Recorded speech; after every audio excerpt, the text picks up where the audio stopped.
दोस्तों, एक बार द्वारका में भगवान श्री कृष्ण से मिलने के लिए उनके एक सखा आते हैं जो दूर मध्य देश में निवास करते थे। श्री कृष्ण के मित्र अत्यंत दुखी और दरिद्री थे, इसीलिए वे भगवान श्री कृष्ण के पास गरीबी को दूर करने के लिए उपाय मांगने आते हैं। श्री कृष्ण के मित्र उनसे कहते हैं, हे केशव, मैं अत्यंत दुखी और दरिद्री हूं। कितने ही परिश्रम करने पर भी मुझे अपने परिवार को पालने जितने भी धन की प्राप्ति नहीं हो पाती है।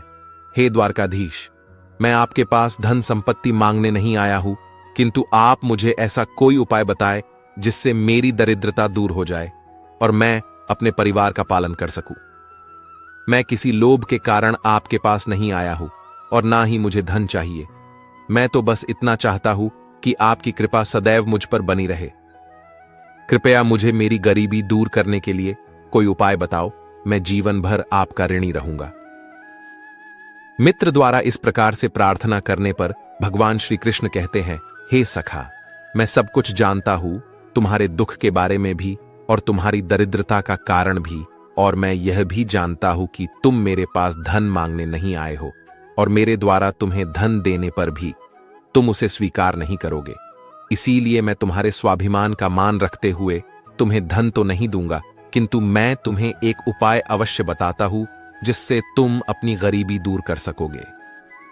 तुम्हारी दरिद्रता का नाश होगा और तुम्हें अपार धन संपत्ति की प्राप्ति होगी। हे मित्र, इस अत्यंत महत्वपूर्ण धन प्राप्ति के उपाय को बताने से पूर्व मैं तुम्हें एक महान कथा सुनाता हूं जिससे सुनने मात्र से ही तुम्हारी सभी मनोकामनाएं पूर्ण हो जाएंगी, और जो उपाय मैं तुम्हें बताने जा रहा हूं उस उपाय को करके तुम्हारी दरिद्रता भी दूर हो जाएगी। इसीलिए इस कथा को तुम ध्यान से सुनो। इस कथा में मैं तुम्हें संपूर्ण मनोकामनाओं को पूर्ण करने वाली कामधेनु माता की कृपा प्राप्त करने का उपाय बताऊंगा। तुम्हें नित्य केवल एक चीज गौ माता को खिलानी है। ऐसा करने से तुम्हारी दरिद्रता समाप्त हो जाएगी। हे सखा, प्राचीन काल की बात है। पूर्व देश में एक अत्यंत धनवान सेठ रहा करता था जिसका नाम था पुष्पराग। उसके पास धन की कोई कमी नहीं थी। उस सेठ की पत्नी नीलावती अत्यंत सुंदर और पतिव्रता नारी थी। सेठ के 5 पुत्र थे और वे सभी अपने पिता के साथ ही उनके कारोबार में मदद करते थे। पुष्पराग का स्वभाव बहुत लालची और स्वार्थी था। उसने अनेकों लोगों की मजबूरी का फायदा उठाकर धन इकट्ठा किया था। उस सेठ ने धन तो बहुत इकट्ठा किया था, किंतु उसने कोई पुण्य के कार्य नहीं किए थे। शास्त्र कहते हैं कि मनुष्य जितना कमाता है उसका 1 भाग उसे दान करना चाहिए, किंतु स्वार्थ और लालच के कारण उस सेठ ने कभी 1 पैसा भी दान नहीं किया था। उसके द्वार पर आए किसी भी भिक्षुक को उसने 1 कौड़ी का भी दान नहीं किया, जिस कारण से उसके पुण्य ना के बराबर थे। फिर एक दिन उस सेठ के घर पर चोर लुटेरों ने हमला कर दिया और उसका सारा धन हड़प लिया। एकदम से लक्ष्मी को खो देने के कारण वह सेठ बहुत निराश हुआ और सदैव चिंता में रहने लगा। चिंता करने के कारण उसके शरीर में नाना प्रकार के रोग प्रकट हुए और वह बीमार होकर घर पर ही पड़ा रहा। धन के अभाव में उसका परिवार गरीबी में जीवन बिताने लगा। उसके बेटे भी खेत में काम करने लगे, लेकिन मेहनत करके भी वे थोड़ा सा ही धन कमा पा रहे थे और अपने परिवार का पेट पाल रहे थे। बहुत दिन बीत गए। उस सेठ की तबीयत दिन ब दिन खराब होती जा रही थी और उसे मृत्यु का भय सताने लगा। उसकी पत्नी उसकी बहुत सेवा किया करती थी, किंतु कोई भी उपाय करके भी सेठ की तबीयत ठीक नहीं हो रही थी। फिर एक दिन उस सेठ के द्वार पर यमराज साधु का भेष धारण करके पधारे और उन्होंने सेठ की पत्नी से कुछ अन्नदान करने को कहा। सेठ की पत्नी का स्वभाव दयालु था, इसीलिए उसने उस साधु महात्मा को घर के अंदर बुलाया और अपने रसोई में जो कुछ भी पड़ा था वह सारा उस साधु को भोजन में खिला दिया। इससे वह साधु अत्यंत प्रसन्न हुआ और कहने लगा, हे माता, आपने आज इस भूखे साधु की भूख मिटाकर बड़ा पुण्य का काम किया। मेरे मन में तुम्हें कोई वरदान देने की इच्छा हो रही है, इसीलिए आज तुम जो भी मांगो उसे मैं निश्चित ही पूर्ण करूंगा। साधु के यह वचन सुनकर उस सेठ की पत्नी ने कहा, हे महात्मा, आपको कोटि कोटि प्रणाम है। हे साधु, कुछ समय पहले हम बहुत ही धनवान थे, किंतु चोर लुटेरों ने हमारा सब कुछ छीन लिया, जिस कारण से हमें दरिद्रता में जीवन बिताना पड़ रहा है। मेरे पति की भी तबीयत खराब हो गई और वे भी मृत्युशैया पर लेटे हुए हैं। कृपया आप कुछ ऐसा उपाय बताए हैं जिससे हमारे दुख दूर हो जाए। उस सेठ की पत्नी की बात सुनकर वह साधु महात्मा बोले, हे माता, तुम्हारी यह दुर्दशा तुम्हारे पति के कुकर्मों के कारण हुई है। उसने अपने जीवन में कभी दान धर्म नहीं किया, कभी कोई पुण्य का काम नहीं किया। उसने दूसरों को दुख देकर ही इतना सारा धन प्राप्त किया है, इसीलिए दुर्भाग्य उसका पीछा नहीं छोड़ रहा है। किंतु यदि तुम इस दुर्भाग्य से पीछा छुड़ाना चाहती हो तो मैं तुम्हें एक उपाय अवश्य बताऊंगा। तुम अभी सभी मनोकामनाओं को पूर्ण करने वाली कामधेनु माता की शरण में जाओ, वे निश्चित ही तुम्हारे दुख दूर करेंगी। तुम एक गाय अपने घर पर लाकर उसकी सेवा करो और नित्य उसे एक चीज खिलाओ जो मैं तुम्हें बताऊंगा, जिससे तुम्हारी दरिद्रता दूर हो जाएगी। इस प्रकार से वह साधु उस सेठ की पत्नी को उपाय बताते हैं और उसी स्थान पर अंतर्ध्यान हो जाते हैं। फिर इस चमत्कार को देखकर वह सेठ की पत्नी आश्चर्य में पड़ जाती है और उस साधु द्वारा बताए गए उपाय को करने का निश्चय करती है। उसके पास उतना धन तो नहीं होता है कि वह गाय को खरीदे, इसीलिए वह गांव के पास स्थित गौशाला में जाकर वह उपाय करती है। वह रोज सुबह चुपके से घर से निकलकर गौशाला जाने लगी और साधु द्वारा बताई हुई वह चीज उस गाय को खिलाने लगी। फिर एक दिन अचानक उसे यह समाचार मिला कि राजा के सिपाहियों ने उन चोर लुटेरों को पकड़ लिए है जिन्होंने उस सेठ का धन चोरी किया हुआ था। इस प्रकार से गौ माता के आशीर्वाद से उस सेठ को उसका सारा धन प्राप्त हुआ। फिर वह सेठ भी अपनी पत्नी के साथ रोज गौशाला में जाने लगा और गाय की सेवा करने लगा। रोज गाय के पीठ पर जो कुबड़ होता है उसे स्पर्श करने लगा, जिससे उसके सभी रोग भी नष्ट हो गए और वह फिर से स्वस्थ हो गए। इस प्रकार से गाय की सेवा करने मात्र से ही उस सेठ को सारी संपत्ति वापस मिल गई। उसके बाद वह सेठ रोज दान धर्म करता। उसने अपने घर के पास एक गौशाला भी बनाई और रोज गायों की सेवा करने लगा। श्री कृष्ण कहते हैं, हे सखा, अब मैं तुम्हें बताता हूं गाय की सेवा कैसे करनी चाहिए और गाय को कौन सी चीज खिलाने से धन की प्राप्ति होती है। हे मित्र, शास्त्रों में गाय को माता कहा गया है और समस्त देवी देवता भी इनका पूजन करते हैं। गायों के 6 अंग गोबर, मूत्र, दुग्ध, दधी और घृत ये अत्यंत पवित्र और शुद्धि के साधन भी हैं। गोबर से बिल्व वृक्ष उत्पन्न हुआ, उसमें लक्ष्मी विद्यमान है, इसलिए इसे श्री वृक्ष कहा जाता है। गोबर से ही कमल के बीज उत्पन्न हुए हैं। गोमूत्र से गुग्गुल की उत्पत्ति हुई है, जो देखने में प्रिय और सुगंधि युक्त है, जो सभी देवों का आहार है। संसार में मूलभूत गोदुग्ध से उत्पन्न है। सभी मांगलिक पदार्थ दही से उत्पन्न हैं। घी से अमृत उत्पन्न होता है, जो देवों की तृप्ति का साधन है।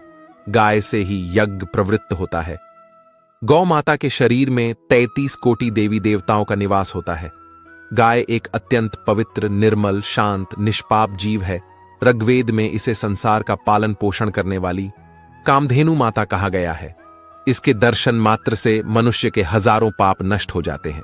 इसीलिए कभी इस निष्पाप गौ माता पर अत्याचार नहीं करना चाहिए। गाय को कभी मारना नहीं चाहिए और कभी उन्हें कष्ट नहीं देने चाहिए। गाय को मारना शास्त्रों में सबसे बड़ा पाप माना गया है। जो मनुष्य गाय की निस्वार्थ भाव से सेवा करेगा वह सुख समृद्धि प्राप्त करेगा। जो स्त्री रसोई में बनी पहली रोटी गौ माता को खिलाएगी वह सदा सुहागिन और सौभाग्यशाली रहेगी। जो लोग अपने घर में गाय से प्राप्त पंचगव्य को घर में रखेगा उसके घर में कभी दुख दरिद्रता नहीं आएगी। जो व्यक्ति प्रतिदिन किसी न किसी तरह से गौ माता की सेवा करता है वह सबसे अधिक पुण्यवान बन जाता है। शास्त्रों में गौ माता को मां लक्ष्मी का रूप माना गया है, इसीलिए उनकी पूजा करने से दरिद्रता दूर होती है। प्राचीन काल से ही गौ माता की सेवा और संरक्षण करने की परंपरा चली आ रही है। कई आर्षि मुनि अपनी कुटिया में गायों का पालन करते थे तथा राजा महाराज गायों का दान करते थे। गायों के दान को सबसे बड़ा दान कहा गया है। गाय का दान करने से सभी जन्मों के पाप नष्ट हो जाते हैं और मनुष्य को मोक्ष की प्राप्ति होती है।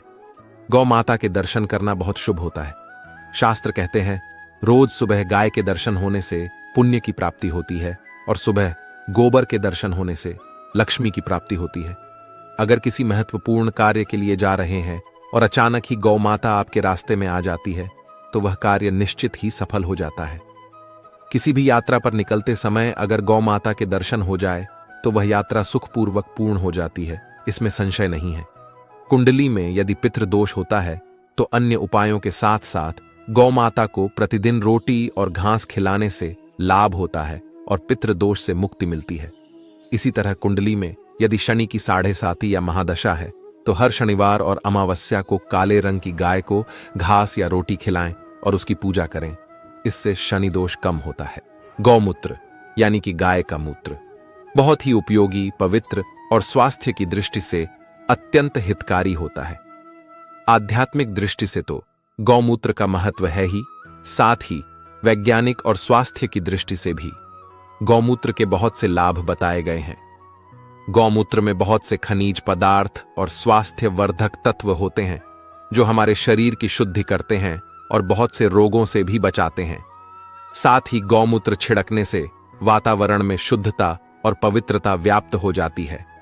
इसीलिए हमारे शास्त्रों में शरीर को निरोगी रखने के लिए प्रतिदिन गौमूत्र का सेवन करने तथा घर में गौमूत्र छिड़कने के लिए कहा गया है।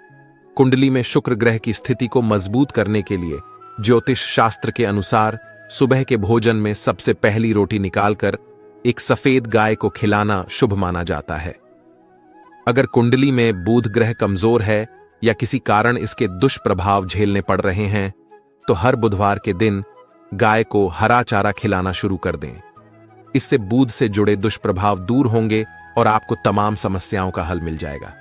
अगर कुंडली में मंगल दोष है जिसके कारण आपके जीवन में कई तरह की परेशानियां हैं तो लाल रंग की गाय की सेवा करें। मंगलवार के दिन गाय का पूजन करें और उसे गुड़ और चने आदि खिलाएं। बृहस्पति ग्रह को जीवन के सभी मांगलिक कार्यों का कारक माना जाता है। ऐसे में अगर किसी व्यक्ति के जीवन में विवाह आदि मांगलिक कार्यों में विघ्न निर्माण हो रहे हैं तो उन लोगों को कुंडली में बृहस्पति ग्रह की स्थिति को मजबूत करने के लिए रोटी पर गुड़ और चने रखकर गाय को खिला देना चाहिए। इससे शुभ परिणाम प्राप्त होते हैं। अगर घर में अशांति है, लड़ाई झगड़े होते रहते हैं तो घर में सुख शांति बनाए रखने के लिए घर के अंदर गाय के गोबर से बने उपले को जलाना चाहिए और उसका धुआं संपूर्ण घर में फैलाना चाहिए। इससे घर की नकारात्मक ऊर्जा नष्ट होती है और सकारात्मक ऊर्जा में वृद्धि होती है।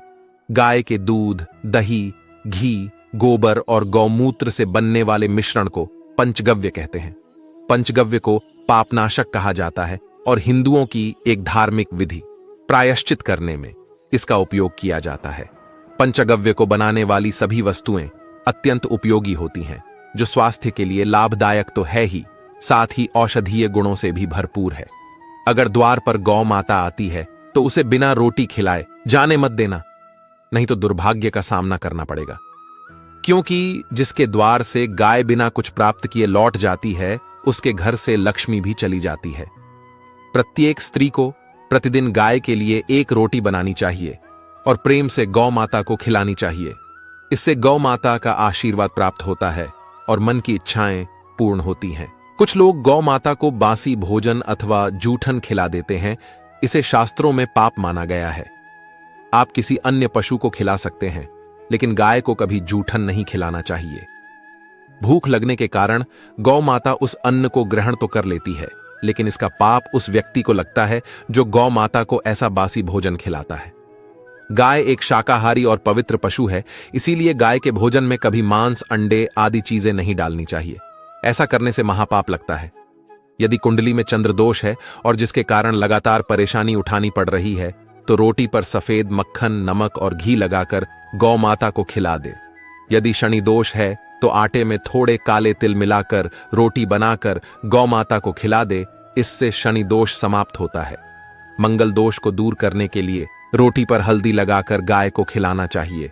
अगर घर में धन की समस्या है तो गुरुवार के दिन गाय को केले का फल खिलाना चाहिए। इससे दरिद्रता दूर होती है। गौ माता के पीठ पर एक उभरा हुआ कूबड़ होता है। उस कूबड़ में सूर्य केतु नाड़ी होती है। जब भी द्वार पर गौ माता पधारे तो इस कूबड़ को एक बार जरूर स्पर्श करे। इससे जीवन से सभी रोगों का अंत होगा और धन संपत्ति की प्राप्ति होगी। शास्त्रों में कहा गया है, जो मनुष्य तन मन धन से गौ माता की सेवा करता है वह मृत्यु के बाद वैतरणी नदी को गौ माता की पूंछ पकड़कर पार कर लेता है। उस व्यक्ति की अकाल मृत्यु नहीं होती है और उसे मोक्ष की प्राप्ति होती है। जिस व्यक्ति के भाग्य की रेखा सोई हुई है अगर वह व्यक्ति अपनी हथेली पर गुड़ रखकर गौ माता की जीभ से चटाता है तो उसकी सोई हुई भाग्य रेखा खुल जाती है और उसका दुर्भाग्य सौभाग्य में परिवर्तित हो जाता है।